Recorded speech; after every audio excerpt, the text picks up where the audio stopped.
Donc, chers amis, je vous souhaite à tous Shana Tova Umetuka Veratima Tova. Et donc, une bonne nouvelle année, 5786, 12. Et par le mérite ultime de Yeshua Mashiach, nous soyons tous inscrits dans le grand livre de la vie. Amen. Amen. Quel plaisir de passer ce moment avec vous tous. Nous sommes donc dans un Moadim. Donc, Moadim, c'est réunion fixée par le Créateur en temps fixé pour la rencontre. Et donc, dans ces temps, sont en lien avec les choses bien plus grandes que nous. Ceci apparaît dans Bereshit en 14, quand Dieu dit qu'il y ait au-dessus des Shamaïm des luminaires dans le ciel pour séparer le jour de la nuit, et que ce soit des signes pour marquer les époques, les jours et les années. Il y a donc une dimension particulière, un repère cosmique, on pourrait dire. La Torah dit bien que les astres ont été créés pour marquer ces temps. Ce jour est aussi appelé Yom Teruah, jour du cri, ou Zikron Teruah, souvenir ou mémorial du shofar. Rosh Hashanah est un jour de dîme, de jugement, de royauté et donc du shofar. Ce jour où les rois ou les nations seront aussi pesés dans la balance. Rosh Hashanah, c'est aussi un jour de joie, mes amis.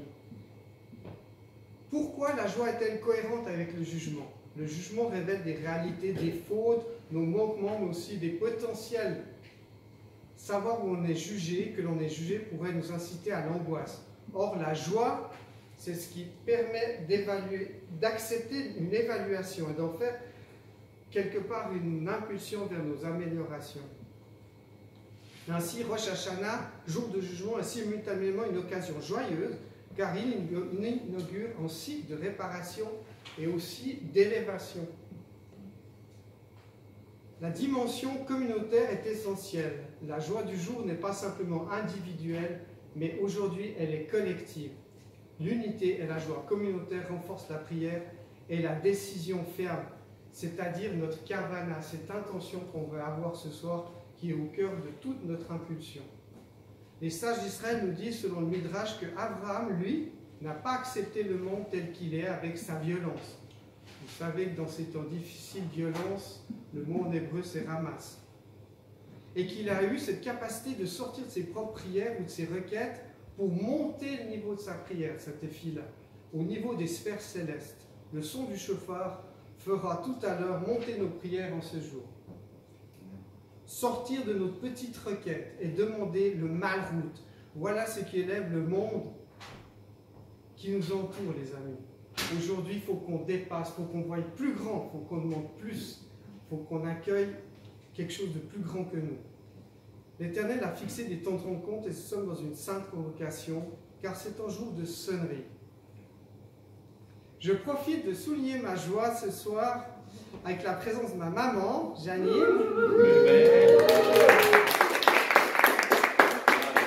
qui, je dois le dire, soutient Beth Shoresh depuis des années d'une manière si fidèle. Et elle sait ce que ça coûte de suivre la maison d'Israël. Ces prières sont très précieuses pour notre communauté. Merci maman.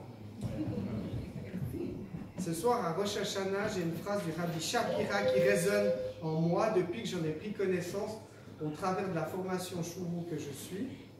Elle m'a marqué et je souhaite vraiment vous la laisser comme un cadeau en ce soir, cette veille de Rosh Hashanah. Il dit dans son enseignement, notre perfectionnement n'est pas lié à nos actions. On pourrait dire aussi à nos œuvres en ce jour de réunion de notre communauté, mais notre perfectionnement est lié au fait de notre association avec la maison d'Israël. Rappelons-nous que nous sommes placés ici, et donc là où nous sommes maintenant dans ce reste parmi les nations, pour témoigner de la restitution d'Yeshua à son peuple, de manière conforme, car il est le plus élevé de tous les tzadikim.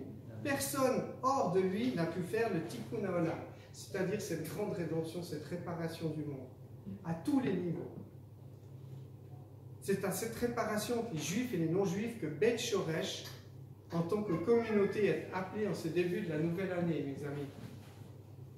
Faire teshuva, c'est-à-dire revenir pour réparer nos manquements. Tout comme Abraham, nous sommes comme poussés par le besoin de réparer au travers de notre teshuva collective et aussi cette impulsion à l'intérieur de nos cœurs personnels. Pour qu'Israël soit renforcé, nous devons personnellement et en communauté accroître les mérites autour de nous par la voie du Messie Yeshua.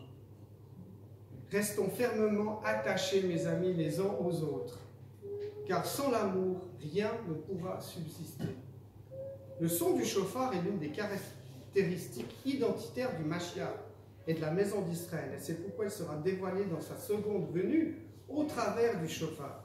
Et ceux qui sont en lui reconnaîtront cette sonnerie qui est si particulière. La fréquence du chauffard s'inscrit dans une mécanique céleste liée au monde de la création. C'est pourquoi ce son peut être audible que par celles et ceux qui dans le monde sont familiers à cette sonnerie unique. Je conclus une nouvelle fois avec cette déclaration qui pourrait être peut-être, là je vous propose plus la partie des membres, mais j'ai réfléchi à ça. Cette phrase qui pourrait être quelque part quelque chose qui nous porte pour cette nouvelle année. Notre perfectionnement n'est pas lié à nos actions, mais au fait de notre association avec la maison d'Israël. Nos regards sont tournés vers Tzion et nulle part ailleurs sur la terre. Notre rabbi Emmanuel, quant à lui, précise bien le contexte de ceux qui ont été envoyés par Yeshua, les 12. Il disait déjà lors d'un enseignement en 2020, ces groupes, ceux qui ont été formés et envoyés par Yeshua, ne voulaient aucunement sortir des institutions thoraïques d'Israël, mais voulaient former et envoyer des érudits, formés par le cœur avant tout, pour amener hors d'Israël la racine judéenne. Dieu bénisse son peuple, sans lequel nous serions orphelins, sans alliance et perdus dans ce monde. Elle nous rapproche pour ne former qu'une seule entité qui est Israël, composée de nos frères juifs qui suivent la Torah avec le cœur et qui louent Hachem, mais aussi dans le reste qui est dispersé parmi les nations, qui revient par sa teshuva, ce retour dans ce grand voyage de chemin de retour de vie, d'Erer Chaim. Que cette année soit une année de renouveau pour chacun de nous dans nos actions, nos actes et notre foi au travers du son du chauffard en Yeshua, notre Messie. Je vous remercie pour votre attention. Merci.